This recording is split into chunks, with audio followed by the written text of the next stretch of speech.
Good morning all of you. आज हम अंतर्राष्ट्रीय व्यापार के आधारों की बात करेंगे।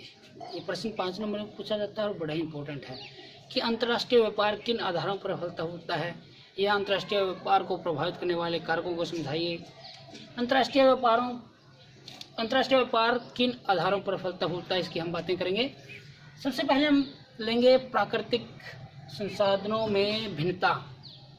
प्राकृतिक संसाधनों में जैसे भूगर्भिक संरचना है, उच्चावच है, खनिज और जलवायु है, इनमें भिन्नता अंतर्राष्ट्रीय व्यापार या व्यापार को प्रभावित करती है।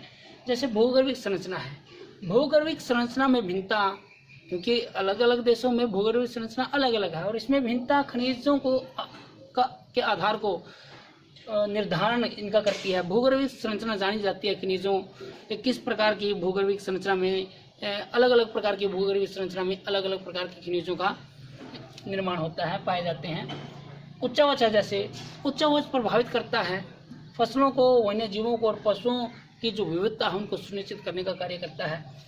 जैसे कृषि है वो मैदानी और निम्न भूमियों में ज़्यादा होती है और पर्यटन है वो पर्वतीय क्षेत्रों में उसको बढ़ावा मिलता है। खनिज है, खनिज भी पूरे संसार में, पूरे विश्व में असमान रूप से वितरित हैं, समान रूप से वितरित नहीं है। इनकी उपलब्धता औद्योगिक विकास को आधार प्रदान करती है।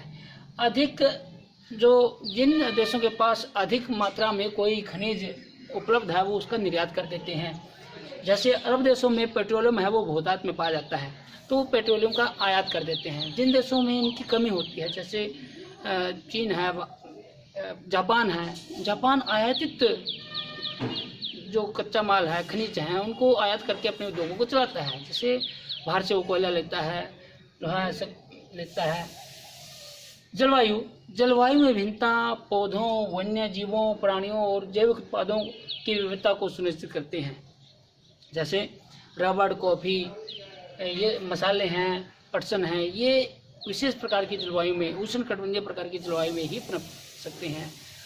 भूमध्य सागरीय जो क्षेत्र है वहाँ पर खट्टे रसदार फलों के लिए वो जाने जाते हैं, तो इनमें विविधता भी व्यापार को प्रभावित करती है। दूसरा कारक है जनसंख्या से संबंधित कारक। इसमें सांस्कृतिक विकास सबसे महत्वपूर्ण है। क्योंकि विशिष्ट जो संस्कृतियां हैं उसमें वो सुनिश्चित करती हैं कि वहाँ पर किस प्रकार की कला और हस्तशिल्प वहाँ पर होगा। जैसे भारत रेशमी साड़ी के लिए जाना जाता है, पूरी दुनिया में मशहूर हो जाते हैं ये इस प्रकार की कला और हस्तशिल्प। ढाका की मलमल मशहूर है, ईरान की कालीन काफ़ी मशहूर है। ये विशेष प्रकार की संस्कृतियों की ही देन है।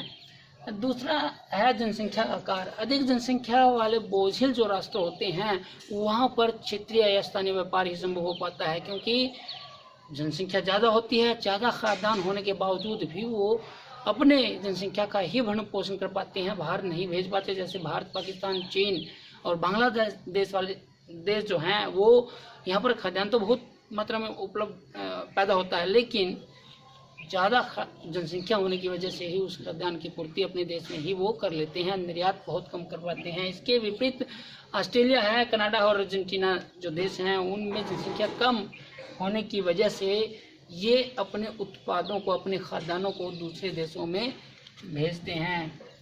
तीसरा है आर्थिक विकास की प्रवस्था, स्टेज ऑफ इकोनॉमिक डेवलपमेंट। इसमें व्यापार की जाने वाली वस्तुओं का प्रकार बदल जाता है। जैसे जैसे विकास की प्रवस्था चेंज होती है, किस प्रकार की वस्तुओं का हम आयात करते हैं, निर्यात करते हैं, वो भी बदल जाता है।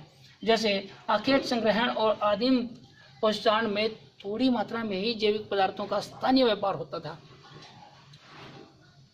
कृषि की दृष्टि से जो महत्वपूर्ण देश हैं वो कृषि उत्पादों को ज़्यादा राष्ट्रीय और अंतर्राष्ट्रीय व्यापार करते हैं। जो औद्योगिक राष्ट्र हैं वो औद्योगिक वस्तुओं का, मशीनरी का, टेक्नोलॉजी का और सेवाओं का आयात निर्यात करते हैं। विकासशील देशों में अपने उत्पादों को भेज देते हैं जहां पर उनकी कमी होती है। चौथा है विदेशी निवेश। विदेशी निवेश पूंजी की कमी में कई जो देश हैं निवेश नहीं कर पाते। किसमें? खनिज है, कहाँ गया, विदेशी निवेश की कमी, पूंजी की कमी में वो खनन, खनिज तेल प्रवेदन, भारी इंजीनियरिंग का सामान, इन पर वो ज़्यादा खर्च नहीं पाते और इससे संबंधित जो उद्योग है वो नहीं लगा पाते अपने क्षेत्रों में। इसकी कमी, और जिन देशों में पूंजी ज़्यादा होती है वो औद्योगिक राष्ट्र ऐसे देशों को इन चीज़ों को भेजने का कार्य करते हैं, जहाँ पर जिन देशों में पूंजी की कमी से वो अपना विकास नहीं कर पाए हैं। औद्योगिक राष्ट्र वहाँ पर तकनीकी मशीनरी आदि और सेवाओं का निर्यात करते हैं। परिवहन और संचार प्रणाली का विकास, परिवहन और संचार प्रणाली का विकास भी व्यापार का स्थानिक विस्तार करता है। इसकी वजह से स्थानिक विस्तार हुआ है, क्योंकि पहले जब परिवहन और संचार की प्रणालियाँ इतनी दक्ष नहीं होती थी, व्यापार जो था वो स्थानीय क्षेत्रों तक ही सीमित था। लेकिन आज इतना उन्नत हो चुका है, सड़क परिवहन हो, रेल परिवहन हो या वायु परिवहन हो, बहुत उन्नत हो चुका है। इस वजह से व्यापार का स्थानिक विस्तार हुआ है। आज कोई भी देश विश्व का 35 घंटे से अधिक दूरी पर नहीं है।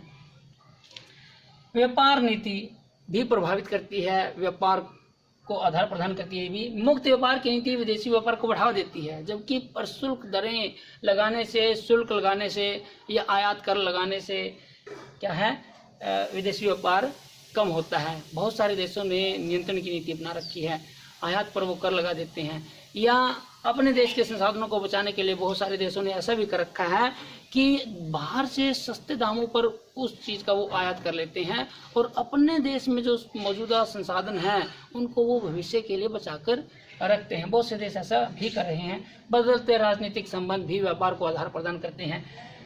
ये व्यापार की दिशा और मात्रा को प्रभावित करते हैं।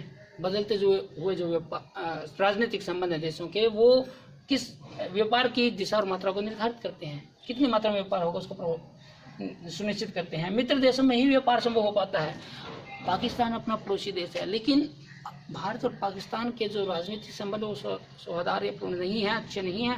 इस वजह से भारत और पाकिस्तान के बीच व्यापार है वो न के बराबर है। शांति और राजनीतिक स्थिरता, वस्तुओं और सेवाओं के आयात निर्यात के लिए शांति और राजनीतिक स्थिरता का होना बहुत जरूरी है। अशांत परिस्थितियों में माल को सुरक्षित स्थानों पर पहुंचाना काफ़ी कठिन होता है। पश्चिमी एशिया में समय समय पर घटित होने वाली घटनाओं के कारण वहाँ से तेल का पेट्रोलियम का जो मूल्य है उसमें उतार चढ़ाव होता रहा है और बाधा भी रही है पेट्रोलियम के आयात निर्यात में वहाँ से, क्योंकि आए दिन वहाँ पर ईरानी फिलिस्तीन झगड़े होते रहे हैं। ओसामा बिन लादेन और की काल गुजारे से वाकिफ हैं। उचित मूल्य, व्यापार की वृद्धि के लिए उत्पादक देशों को उनके उत्पादों का उचित मूल्य मिलना बहुत जरूरी है। अगर उनको अपने उत्पादों का उचित मूल्य नहीं मिलेगा तो वो व्यापार कम कर देंगे। बहुत सारे जो देश हैं